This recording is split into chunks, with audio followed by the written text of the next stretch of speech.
Hi, I'm Troy from Studio 33 Guitar, and if you've been playing guitar for any amount of time, you know that there are an endless amount of chords that you can play on the guitar. And it might seem overwhelming when you think about how many guitar chords there are and how many you don't know. So today I'm going to demystify some of these chords and take a simple chord shape that you probably already know, and then we're going to move one finger at a time to come up with 8 different chords. If you like this type of lesson, then please make sure you check out some of the other lessons on my channel, and also hit the subscribe button so you don't miss the next one. For now, let's zoom in on the neck, have a look at these 8 different chords. I mentioned that this is based off of a chord shape that you already know, and that's going to be a D major chord. So just in case you don't know how to play a D major chord, that's going to be your first finger on the 2nd fret of the G string, your ring finger on the 3rd fret of the B string, and then your middle finger on the 2nd fret of the E string. And if we play from the D string down, then that will give you a D chord. And now we're simply going to move one finger at a time to come up with some new variations on that chord. So that first chord is a D major chord. Now we're going to turn that into a D sus4 chord. All we're going to do here is simply add our pinky finger down onto that 3rd fret of the E string. So we can leave our middle finger down on this note. It can just stay there, and we're just going to simply add that pinky finger down. So D sus4 sounds like this. Now the great thing about the D sus4 chord is it works really well with the D major chord. So there's a lot of songs that have those 2 chords together. You might hear something like this.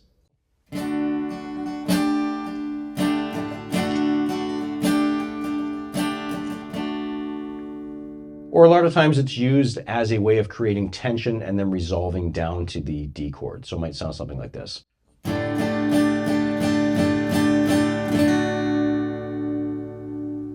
The next chord we're going to look at is a D sus2 chord. Now for that one, all we're going to do is lift our middle finger off. So we start again with that regular D major chord. We're going to lift our middle finger off, leaving that high E string open, and that's going to give us this D sus2. Now you may also hear people refer to that as a D2 chord. It's the same thing. The full name is a D suspended 2 or D sus2, but saying D2 is fine as well. Now you can also add that in with your D major chord. You could play something like this.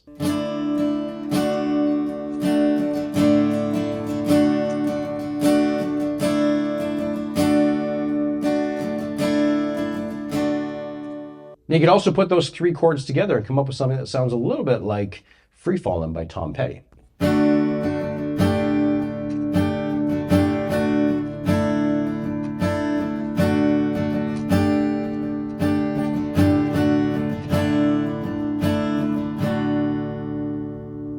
Our third variation is going to be a D5 chord. So for that one, we're going to replace our ring finger with our middle finger. But then we're going to use our pinky finger to come up here to the 5th fret on the E string. Now that's a little bit of a stretch. So to do that, just make sure that your thumb in the back here is down close to the center of the neck and flat. You don't want that peeking up. It's going to make that reach more difficult to do. So bring that down. It's going to help you to open up your hand and get that stretch.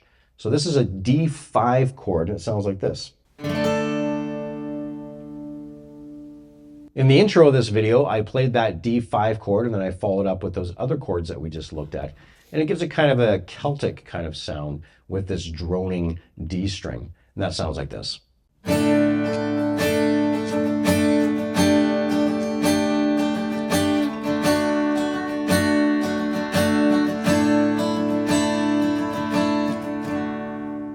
So you can see for the fingering there, I'm doing the D5 chord with the pinky, and then I'm just coming back with my ring finger and playing that D sus4 like that. So it's a little different shape than what we were doing earlier for the D sus4, but it just makes more sense because my finger is right there.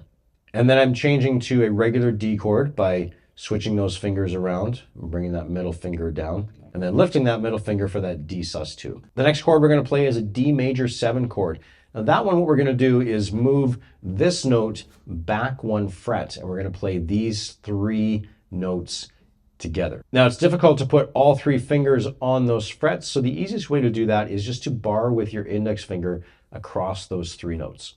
So again, we're playing that with the open D string as well. And that's a D major 7. Oftentimes you will see a D major 7 played alongside of a D major chord. So you'll have a D major followed up by a D major 7. Kind of gives it that walking down sort of sound. Sometimes you might find that it will go back and forth between a D major and a D major 7. The easiest way to do that is to keep that finger bar across there and just add in your ring finger. So you have this sound.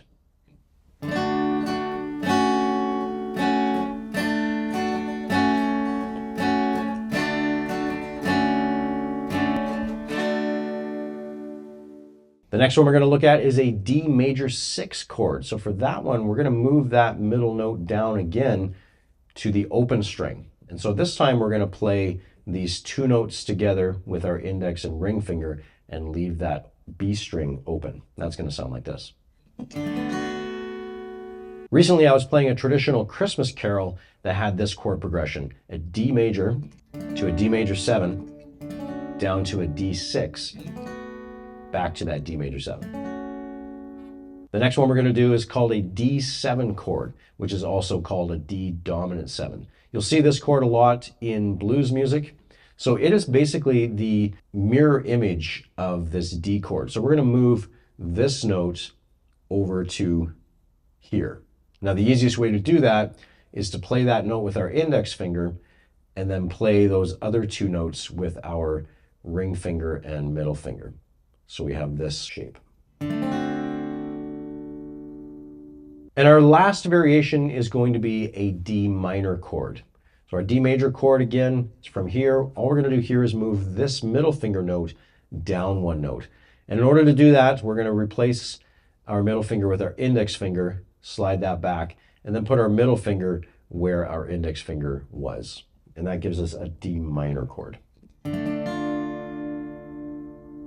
So that's 8 different chords that you can play, just building off of the basic chord shape that you already knew.